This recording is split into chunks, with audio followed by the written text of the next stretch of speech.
ਹੁਸ਼ਿਆਰਪੁਰ ਟਿਕਸਨ ਸੂਦ ਸਾਬਕਾ ਮੰਤਰੀ ਬੀਜੇਪੀ ਦੇ ਘਰ ਦੇ ਬਾਹਰ ਇੱਕ ਸੰਕੇਤਕ ਪ੍ਰੋਟੈਸਟ ਕੀਤਾ ਗਿਆ, ਇੱਕ ਵਿਰੋਧ ਦਰਜ ਕਰਾਇਆ ਨੌਜਵਾਨਾਂ ਨੇ। ਉਹਦੇ ਸ਼ਾਇਦ ਦਲ ਖਾਲਸਾ ਦੇ ਮੈਂਬਰਸ ਸੀਗੇ, ਜਿਨ੍ਹਾਂ ਨੇ ਇੱਕ ਗੋਹੇ ਦੀ ਟਰਾਲੀ ਉਹਦੇ ਘਰ ਦੇ ਮੂਹਰੇ ਲਾ ਕੇ ਸੁੱਟ ਕੇ ਤੇ ਉਹਨੂੰ ਜੋ ਉਹਨੇ ਅਪਸ਼ਬਦ ਬੋਲੇ ਸੀਗੇ ਕਿਸਾਨਾਂ ਦੇ ਧਰਨੇ ਮੁਤਲਕ ਕਿ ਇਹ ਜਿਹੜਾ ਦਿੱਲੀ ਵਿੱਚ ਇਕੱਠ ਹੋਇਆ ਇਹ ਧਰਨਾ ਨਿਗਾ, ਇਹ ਪਿਕਨਿਕ ਮਨਾਉਣ ਗਏ ਨੇ ਲੋਕੀ। ਹੁਣ ਜਦੋਂ ਇੱਕ ਜ਼ਿੰਮੇਵਾਰ ਆਦਮੀ ਜਿਹੜਾ ਐਮਐਲਏ ਰਿਹਾ, ਮਿਨਿਸਟਰ ਰਿਹਾ, ਜਦੋਂ ਇਦਾਂ ਦੀ ਟਿੱਚਰ ਕਰੂਗਾ ਕਿਸਾਨਾਂ ਦੇ ਉਸ ਧਰਨੇ ਨੂੰ, ਜਿਹੜਾ ਅੱਜ ਦੀ ਡੇਟ ਵਿੱਚ ਸਾਰੇ ਵਿਸ਼ਵ 'ਚ ਸਭ ਤੋਂ ਵੱਡੀ ਐਜੀਟੇਸ਼ਨ ਹੈ, ਸਭ ਤੋਂ ਪੀਸਫੁਲ ਐਜੀਟੇਸ਼ਨ ਚੱਲ ਰਹੀ ਹੈ। ਕੰਟੈਂਪਰੇਰੀ ਹਿਸਟਰੀ ਵਿੱਚ ਨਿਗਾਹ ਮਾਰ ਕੇ ਦੇਖ ਲਓ, ਇਸ ਵਕਤ ਲੱਖਾਂ ਦੀ ਤਾਦਾਦ ਵਿੱਚ ਕਿਸੇ ਦੇਸ਼ ਦੇ ਕੈਪੀਟਲ ਰਾਜਧਾਨੀ ਦੇ ਬਾਹਰ ਜਾ ਕੇ ਲੋਕ ਇਸ ਅੱਤ ਦੀ ਸਰਦੀ ਵਿੱਚ ਭੁੰਜੇ ਬੈਠੇ ਹੋਏ ਨੇ, ਘਰੋਂ ਬੇਘਰ ਨੇ, ਔਰ ਇਹ ਸਭ ਕੁਝ ਸ਼ਾਂਤਮਈ ਚੱਲਿਆ। ਔਰ ਇਹਦੇ ਦੁੱਖ ਨਾ ਕਹਿਣਾ ਪੈਂਦਾ ਕਿ 50 ਲੋਕਾਂ ਦੀ ਮੌਤ ਕਿਸਾਨਾਂ ਦੀ ਹੋ ਚੁੱਕੀ ਹੈ ਤੇ ਬੀਜੇਪੀ ਦੇ ਲੀਡਰਾਂ ਨੂੰ ਇਹ ਪਿਕਨਿਕ ਲੱਗ ਰਹੀ ਹੈ। ਜਦੋਂ ਤੁਸੀਂ ਇਦਾਂ ਦੀ ਕੋਈ ਗਲਤ ਭਾਸ਼ਾ ਵਰਤੋਗੇ ਤੇ ਫਿਰ ਤੁਸੀਂ ਗੋਹੇ ਦੀ ਟਰਾਲੀ ਤਾਂ ਛੱਡੋ, ਤੁਹਾਡਾ ਇਹਦੇ ਨਾਲੋਂ ਵੀ ਜ਼ਿਆਦਾ ਵਿਰੋਧ ਪੰਜਾਬ ਦੇ ਵਿੱਚ ਹੋਣ ਦੇ ਆਉਣ ਵਾਲੇ ਦਿਨਾਂ ਵਿੱਚ ਉਮੀਦ ਰੱਖ ਸਕਦੇ ਤੁਸੀਂ। ਔਰ ਜਿਹੜੇ ਨੌਜਵਾਨਾਂ ਨੇ ਇਹ ਜਿਹੜੀ ਗੋਹੇ ਦੀ ਟਰਾਲੀ ਸੁੱਟੀ ਸੀਗੀ, ਉਹਨਾਂ ਦਾ ਇੱਕ ਸਿੰਬੋਲਿਕ ਪ੍ਰੋਟੈਸਟ ਸੀਗਾ। ਉਹ ਇਹਦੇ ਟਿਕਸਨ ਸੂਦ ਦੇ ਘਰ ਵਿੱਚ ਵੜ ਕੇ ਕੋਈ ਸਮਾਨ ਚੋਰੀ ਕਰਨ ਨਹੀਂ ਸੀਗੇ, ਉਹ ਇੱਕ ਫੰਡਾਮੈਂਟਲੀ ਇੱਕ ਅਸੂਲਨ ਗੱਲ ਉਹਦੇ ਮੋਰੇ ਘਰ ਦੇ ਜਾ ਕੇ ਦਰਜ ਕਰਾਉਣ ਗਏ ਸੀਗੇ। ਇਸ ਲਈ ਜਿਹੜਾ ਬੀਜੇਪੀ ਨੇ ਬਦਲਾਖੋਰੀ ਕਰਕੇ ਤੇ ਉਹਨਾਂ ਦੇ ਪਰਚਾ ਦਰਜ ਕਰਾਇਆ FIR, ਜਿਹਦੇ ਚ 307 ਵੀ ਲਾਈ ਗਈ ਆ, ਜਿਹਦੇ ਸੈਕਸ਼ਨ 452 ਕਿਸੇ ਦੇ ਘਰ ਅੰਦਰ ਘੁਸਪੈਠ ਕਰਨੀ। ਹਾਲਾਂਕਿ ਇਹਨਾਂ ਨੇ ਉੱਥੇ ਕੋਈ ਸਮਾਨ ਨੂੰ ਛੇੜਛਾੜ ਨਹੀਂ ਕੀਤੀ, ਉਹਨਾਂ ਦੇ ਘਰ ਦੇ ਮੋਹਰੇ ਜਾ ਕੇ ਟਰਾਲੀ ਗੋਹੇ ਦੀ ਲਾ ਕੇ ਦੱਸਤਾ। ਔਰ ਬੀਜੇਪੀ ਗੋਹੇ ਦੀ ਟਰਾਲੀ ਤੋਂ ਇੰਨੀ ਭੜਕੀ ਕਿਉਂ ਹੋਈ ਹੈ ਮੈਨੂੰ ਸਮਝ ਨਹੀਂ ਆ ਰਹੀ। ਨਾਲੇ ਆਪੇ ਕਹਿੰਦੇ ਕਿ ਗਊ ਦਾ ਮੂਤਰ ਪੀਣਾ ਚਾਹੀਦਾ ਵਾ, ਜਿਹੜਾ ਗੋਹਾ ਵਾ ਉਸੇ ਗਊ ਦਾ ਇੱਕ ਵੇਸਟ ਹੈਗਾ ਵਾ। ਇਸ ਲਈ ਅਗਰ ਤਾਂ ਗਊ ਮਾਤਾ ਨੂੰ ਆਪੇ ਹੀ ਮਾਤਾ ਮੰਨਦੇ ਨੇ ਤੇ ਫਿਰ ਉਹਨਾਂ ਨੂੰ ਆ ਜਿਹੜੀ ਕਰਤੂਤ ਕੀਤੀ FIR ਵਾਲੀ, ਇਹਦੇ ਤੇ ਉਹਨਾਂ ਤੋਂ ਉਲਟਾ ਮਾਫੀ ਮੰਗਣੀ ਚਾਹੀਦੀ।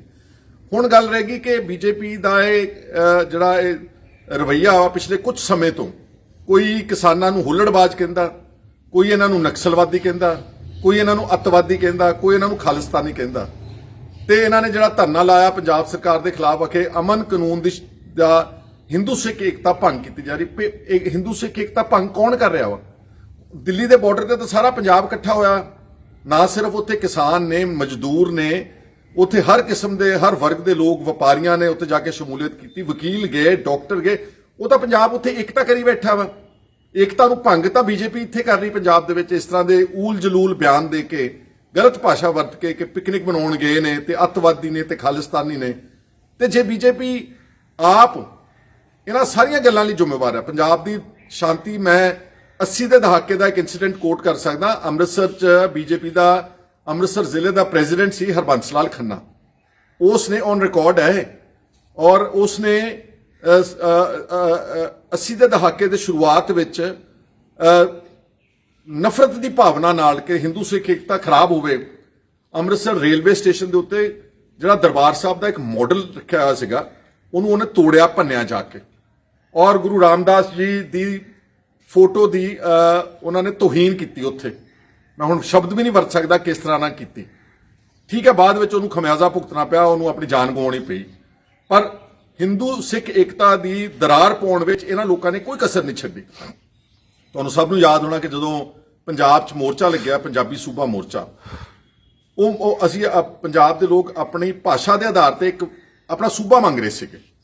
ਬੀਜੇਪੀ ਤੇ RSS ਤੇ ਆਰਿਆ ਸਮਾਜ ਦੇ ਉਸ ਵਕਤ ਦੇ ਲੀਡਰਸ ਨੇ ਸਾਰੇ ਹਿੰਦੂ ਕਮਿਊਨਿਟੀ ਨੂੰ ਇਹ ਕੀ ਕਹਿੰਦੇ ਹੁੰਦੇ ਕਿ ਮੋਟੀਵੇਟ ਕੀਤਾ ਕਿ ਤੁਸੀਂ ਜ਼ੁਬਾਨ ਜਿਹੜੀ ਲਿਖਾਉਣੀ ਹੈ, ਕਿਉਂਕਿ ਸੈਂਸਸ ਜ਼ੁਬਾਨ ਦੇ ਆਧਾਰ ਦੇ ਉੱਤੇ ਬਾਉਂਡਰੀਜ਼ ਤੈਅ ਹੋਣੀਆਂ ਸੀ ਨਵੇਂ ਪੰਜਾਬ ਦੀਆਂ।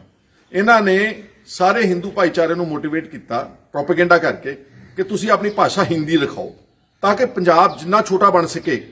ਜੇ ਪੰਜਾਬੀ ਲਿਖਾਉਂਦੇ ਸੀ ਸਾਰਾ ਭਾਈਚਾਰਾ ਤੇ ਪੰਜਾਬ ਦੀ ਸ਼ਾਇਦ ਹੋ ਸਕਦਾ ਅੰਬਾਲਾ ਤਹਿਸੀਲ, ਕੁਰੂਕਸ਼ੇਤਰ ਤਹਿਸੀਲ, ਪਠਾਨਕੋਟ ਤੋਂ ਉਤਲੇ ਇਲਾਕੇ, ਹਿਮਾਚਲ ਪ੍ਰਦੇਸ਼, ਇਹ ਸਾਰੇ ਪੰਜਾਬ ਦੇ ਵਿੱਚ ਹੋਣੇ ਸੀਗੇ, ਅਬੋਹਰ ਫਾਜ਼ਿਲਕਾ ਵਗੈਰਾ।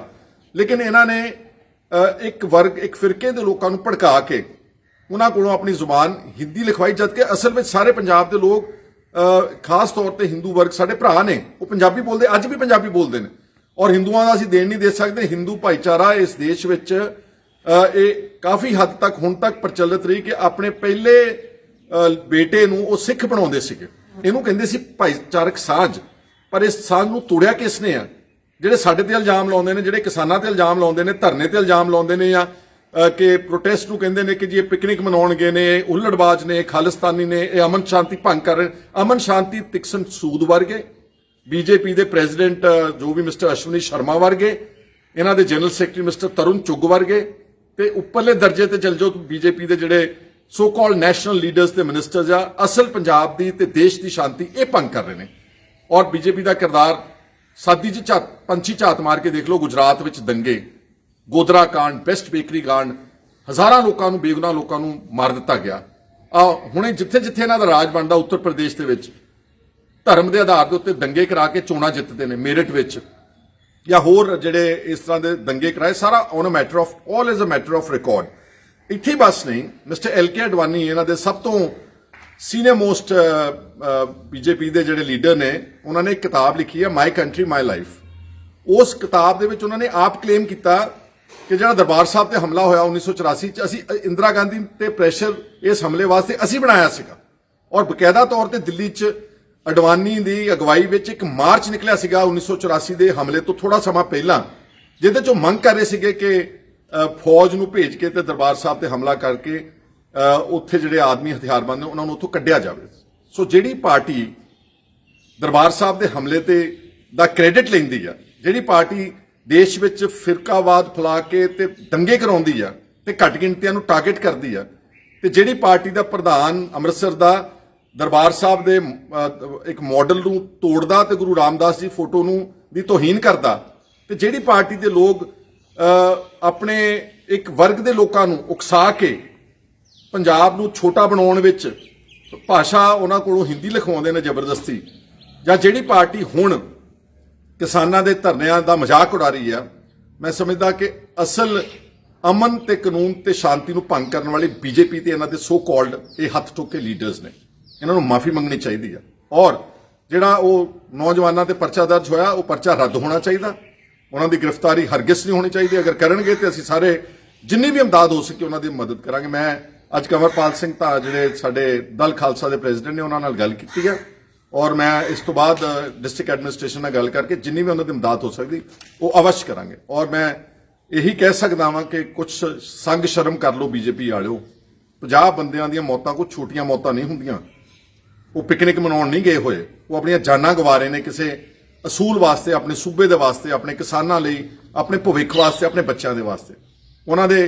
ਉਹਨਾਂ ਦਾ ਆਦਰ ਮਾਣ ਕਰੋ, ਉਹਨਾਂ ਦਾ ਸਤਿਕਾਰ ਕਰੋ, ਤੇ ਆਪਣੀ ਬੀਜੇਪੀ ਦੀ ਦਿੱਲੀ ਦੀ ਸਰਕਾਰ ਨੂੰ ਕਹੋ ਕਿ ਉਹਨਾਂ ਦੀਆਂ ਮੰਗਾਂ ਮੰਨ ਕੇ ਉਹਨਾਂ ਨੂੰ ਸ਼ਾਂਤਮਈ ਢੰਗ ਦੇ ਨਾਲ ਪੰਜਾਬ ਵਾਪਸ ਪਰਤਣ ਦਾ ਇੱਕ ਸਤਿਕਾਰਯੋਗ ਰਾਹ ਦਿਖਾਓ, ਤਾਂ ਕਿ ਪੰਜਾਬ ਦੀ ਅਮਨ ਤੇ ਸ਼ਾਂਤੀ ਕਾਨੂੰਨ ਜਿਹੜਾ ਹੈ ਉਹ ਭੰਗ ਨਾ ਹੋਵੇ। ਤੁਸੀਂ ਭੰਗ ਕਰ ਰਹੇ ਹੋ।